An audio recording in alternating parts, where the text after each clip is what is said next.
When you embark on a construction project, whether you're building a home or a commercial building, there's only one outcome that you're interested in, and that is success. You want your project to be successful and you want your investment to give you maximum returns. Hi, my name is Irene from Adroit Architecture. Thank you for joining us today. In this video, we're going to be going through a series where we will be discussing the top 12 mistakes that you need to avoid in order to have a successful construction project.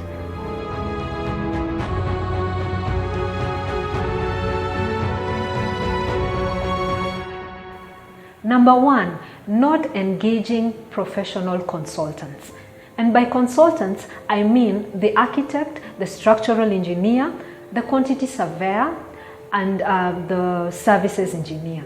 A lot of people avoid getting consultants because they imagine that it is too expensive to pay these consultants. Yet, these consultants have the requisite skill and the experience to guide you through your project. They will help you in the design phase of your project and even in the implementation phase of the project.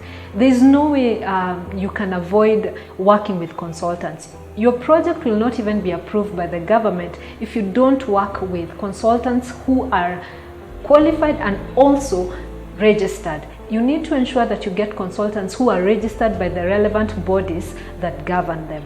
In a construction project, there are so many aspects that each of these consultants handle, and all these aspects have to be handled professionally, and they come together, and that is what leads to a successful project. So the whole idea of saving money by avoiding consultants is actually a recipe for disaster. Number two, changing your consultants halfway through your construction project. Now, this usually happens where you either go for people who are not very well qualified. Maybe you look for a student, or maybe somebody recommends someone who has an idea about construction but is actually not a qualified person to work with you. So halfway through your construction project, you realize that things are going wrong and you know that you're not going to be successful in your construction project. So what you choose to do is you decide to change your consultants halfway. Now, this is not an easy process. Changing your consultants is actually tricky, and there is due process that you need to follow when doing that. First of all, it is important for you to terminate the contract that you have with the first team that you are working with. Make sure that you honorably discharge that team. If there are any unpaid bills that you have, you need to make sure that you pay them, because you don't want to end up in a situation where you're in a legal fight with somebody because you didn't pay them what was due to them. So even if you don't like what they've done so far, you still have to pay for their time, you still have to pay for the work they've done for you, so that you can put everything in writing and terminate that contract and be able to move on. In some cases, you may need to seek the counsel and the services of a lawyer in order to do this the right way. Consultants will not just come into a project that they haven't worked on without doing their own due diligence, because they carry professional liability. If anything happens in that project in future, they will be held liable. So before they can step in and take over from the last team that you're working with, they will want to review everything. They will want to review the drawings, they will want to review the work that has been done so far. You may find a situation where some parts or even the design of the building has to be done afresh. You may find there is a situation where the work that has already been done, the construction work, some things have to be demolished.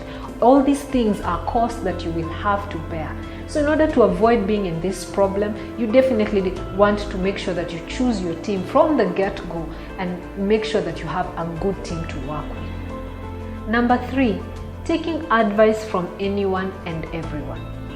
We usually encourage people before they start a construction project to read widely, go into the internet and research, talk to people.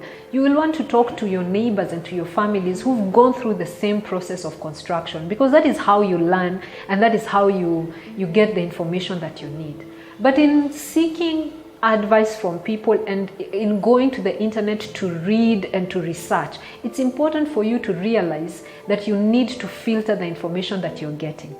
Everything that is written on the internet is not necessarily true, and in some situations it may not be applicable. So it may be true for another country, but it is not true or it's not possible here in our country. So as you seek advice from people, as you talk to your neighbors, as you talk to your friends, it's important to filter the information that you're getting. Make sure that you verify that information and establish that it is actually the truth.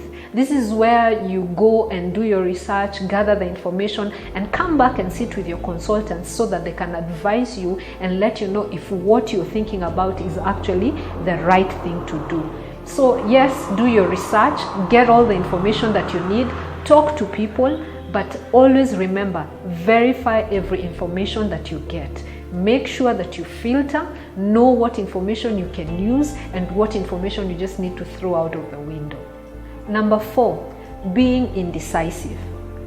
As a consultant, I can tell you some of the hardest clients that we work with are people who are indecisive. Indecisive people are people who really just don't know what they want. So today this person will come and tell you, I want a bungalow. You design a bungalow and everything is good to go. Then in a few days they change their minds and now they want a maisonette instead of the bungalow. The next day they come and tell you they want to have a garage. In a few days' time, they've changed their mind and they no longer want the garage. So what ends up happening is you have a back and forth. The problem is they don't realize that every time they ask for changes and every time they change their mind, that is a cost because it takes professional time to come up with all these things. The thing about being indecisive can also flow into the actual construction. We've had situations where a client comes and let's say approves something, let's say tiles for the floor, and the contractor goes ahead and puts in these tiles. Then the client comes and says, I don't like these tiles, remove them. Now you can imagine the work of removing tiles that have already been put in place. You come and say, I want my walls painted a certain color, and as soon as that is done, the client changes their mind and says, this is not what I wanted, it has to be redone all over again. One thing we've realized about people who are indecisive, they also don't want to take responsibility. So in this back and forth, who takes the cost? Normally, a lot of consultants will just choose to walk away from such a project because the cost end up piling on them and that project becomes a loss-making project. So for you to avoid this, take your time, think through what you want and be decisive. We've also seen situations where during construction, a client will come and say they want some changes. For example, there's a wall that is at a certain place and suddenly they want that wall moved, they want an additional balcony put into place. That is actually dangerous because it will interfere with the structural aspects of that design, and everything can end up collapsing or things will go wrong in future just because somebody has not been decisive. So that is what we had for you today. We've looked at 4 mistakes that you should avoid making. Join us in our next video as we look at another 4 mistakes that you need to avoid in your construction project if you want to be successful.